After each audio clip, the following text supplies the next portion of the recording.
Let's make one of the best Ghanaian street food. It's easy and it's simple to make.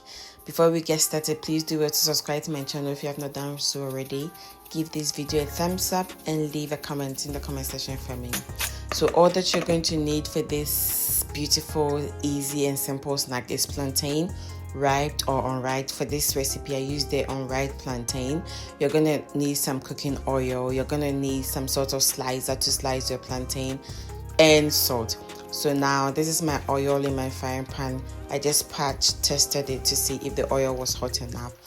What I'm going to do is that I'm going to straight away slice my plantain onto my already hot oil. So I'll go ahead to slice one full plantain because my frying pan is small. So depending on the size of your frying pan, you can slice as much of plantain as you like.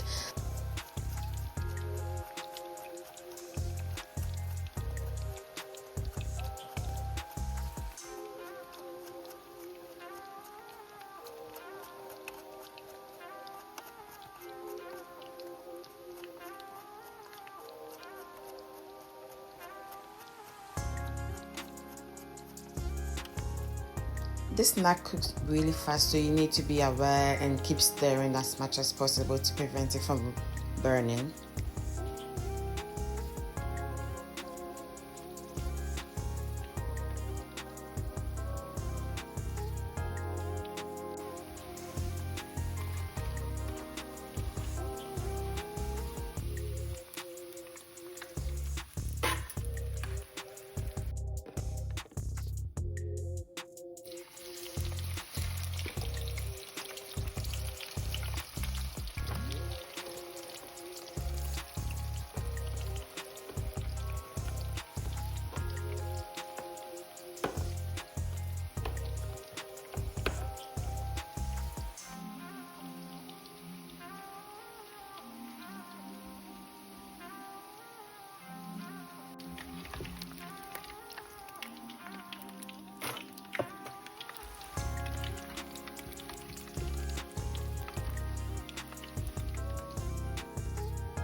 So after everything is perfectly fried, I will go ahead to add my salt to it.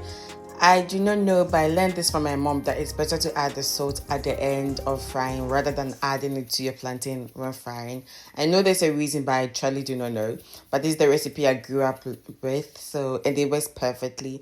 So I'll add as much salt as I like. Use your discretion, and your recipe is ready to be enjoyed. I hope you guys enjoyed this simple and easy recipe. Please do well to subscribe to my channel if you have not done so already. Give this video a thumbs up, and I'll see you guys in my next video. Bye.